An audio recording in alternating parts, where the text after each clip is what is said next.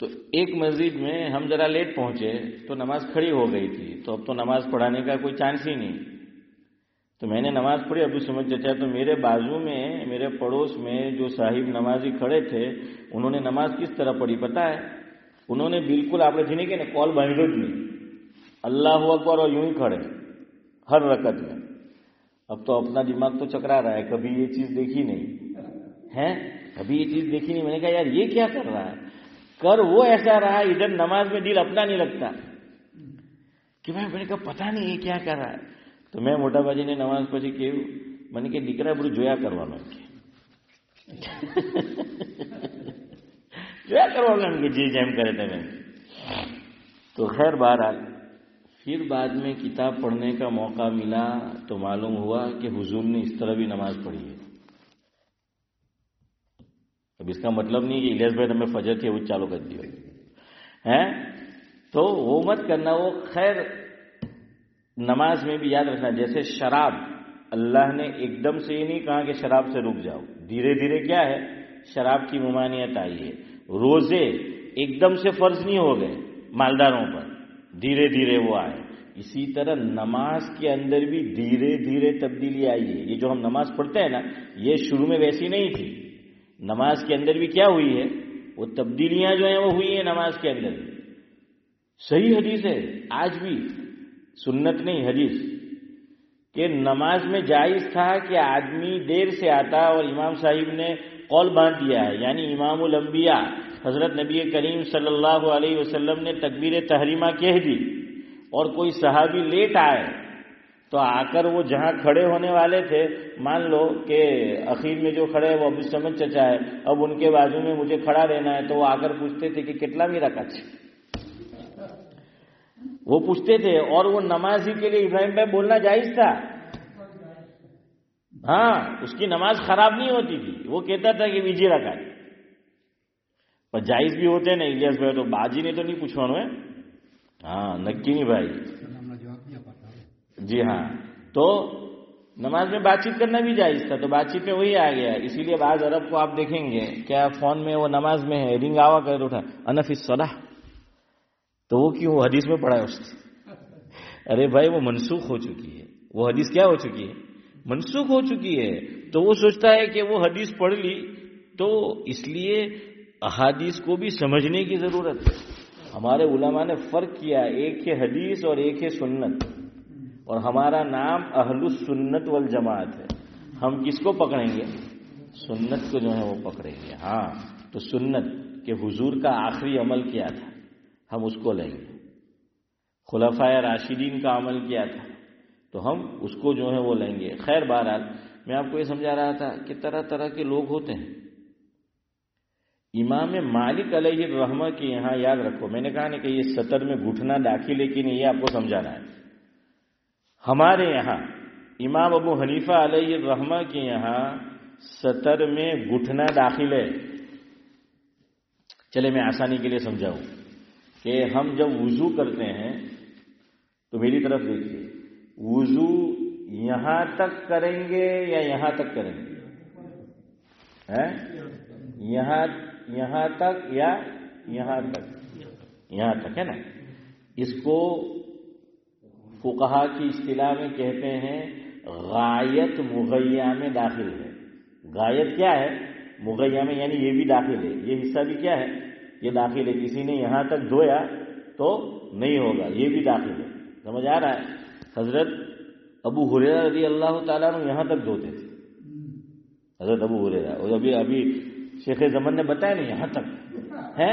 ہاں تو وہ یہاں تک جو ہے حضرت ابو ہریرہ رضی اللہ تعالیٰ عنہ دھوتے تھے. کیوں دھوتے تھے وہ پھر کبھی آپ کو سنائیں گے، آج اس کا موقع نہیں ہے. تو بہرحال یہ غایت مغیّہ میں کیا ہے داخل ہے. اسی طرح گھٹنا یہ داخل ہے، یعنی یہاں تک نہیں پہنیں گے، یہاں تک پہنیں گے. سمجھ آیا؟ یہاں تک نہیں بلکہ یہاں تک کہ یہ پورا گھٹنا کیا ہوگا ڈھکنا پڑے گا، وہ جو ہے وہ ڈھک جائے گا. تو یہاں تک نہیں بلکہ یہاں تک. اب سنو یہاں اختلاف ہو گیا ہے، اس لیے میں نے کہا کہ طرح طرح کے لوگ ہیں یہاں پر، خاص کر ہم جہاں پر رہتے ہیں. امام مالک علیہ الرحمہ ائمہ اربعہ میں سے دوسرے نمبر کے بڑے شخص حضرت امام ابو حنیفہ علیہ رحمہ کے بعد ان کے مسلک میں گھٹنا یہاں تک سطر میں داخل نہیں ہے، یہاں تک ہے. سمجھ آ رہا ہے؟ اس لیے جو مالکی لوگ ہیں وہ فٹ بال کھیلتے ہیں یا پھر سوئمنگ کرتے ہیں تو انہوں نے کہاں تک پہنا ہوتا ہے؟ یہاں تک پہنا ہوتا ہے. ارے بعض مرتبہ نماز بھی پڑھنے آتے ہیں تو کہاں تک پہنا ہوتا ہے؟ હા એટલે ઇલિયાસભાઈ પહેલા જોવાનું કે